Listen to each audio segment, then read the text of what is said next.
when it comes to China, I am of the view, for those of you who have happened to see me in one way or another on video, for example, I'm basically of the view that, sorry, let me just turn off my phone.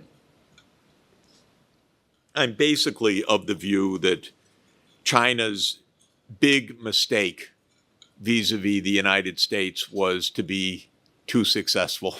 And that China has not done anything, in my view, and I mean anything other than what a normal major country would do to provoke the kinds of reactions and attitudes from the United States.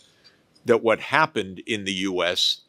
was that with China's rise, starting around 2014, in a very methodical way, the United States came to view China as not only a rival, but therefore as an adversary, because it was a rival in scale, in success, in technology. And what the United States wanted was primacy or hegemony or unipolarity. And that all of what has happened is basically an American reaction to China's success.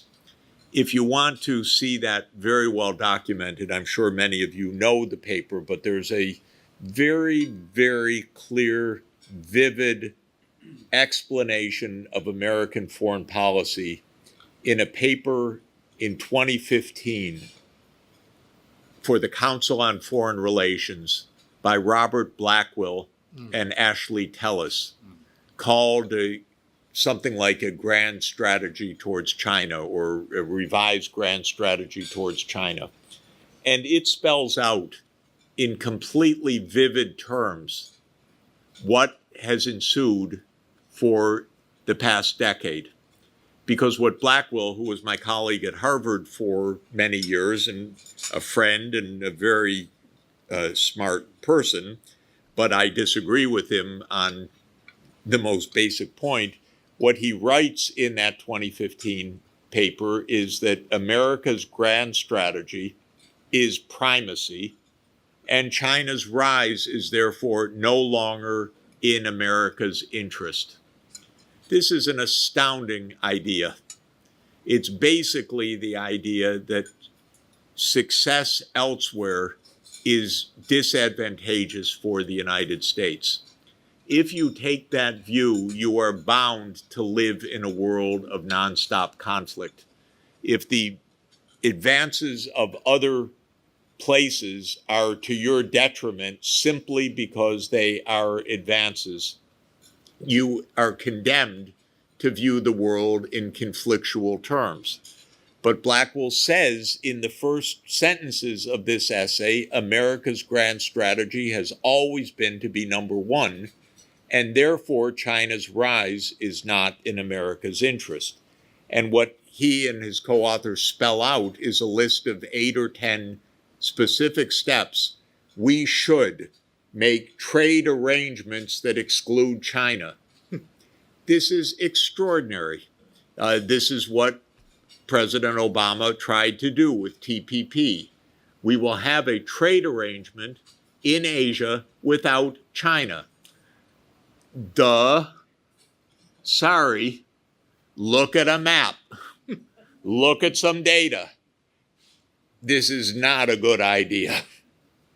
And the list goes on. Build up the military around China's perimeter. Not a good idea for peace.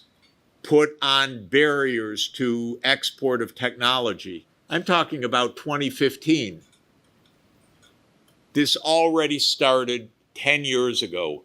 And what's very interesting about the Council on Foreign Relations documents is that they are not statements of views, they are explanations for the community of the Council of U.S. policy. So this was not a view of Blackwell, what should be done. This was a description of what American policy would be.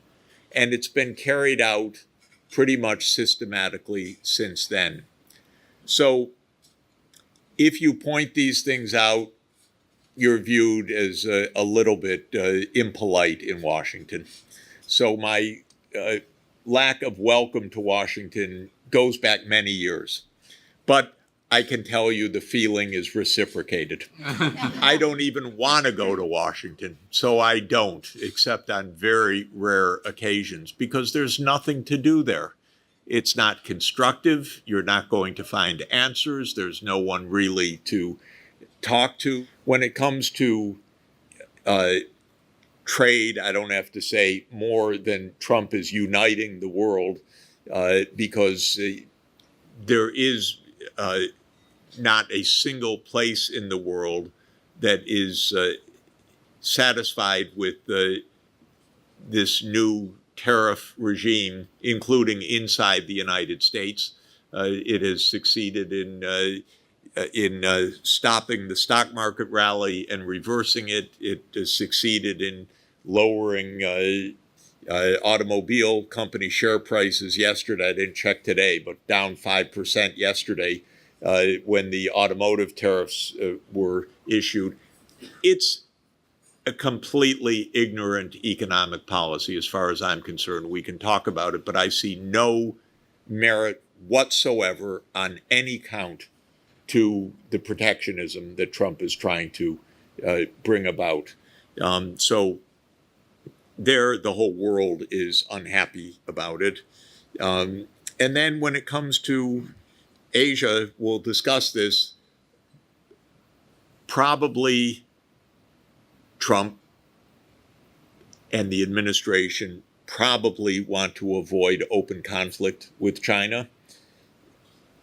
Whether they are clever enough to do so, I'm not sure, but there'll be a lot of noise and instability. I'll make a prediction that is clear and therefore could be completely proved wrong. So I don't believe there will be any grand bargain or any great agreement between the United States and China on anything for years to come, because I think the U.S. administration is too unstable for anything like that, because any serious agreements require consideration and strategy. I, for one, don't believe that we have any of that in Washington now. I think we have improvisation, no role of Congress, basically a one-man show, executive orders, mostly illegal, court challenges that are proliferating by the day. So I think it's a mess, not a strategy.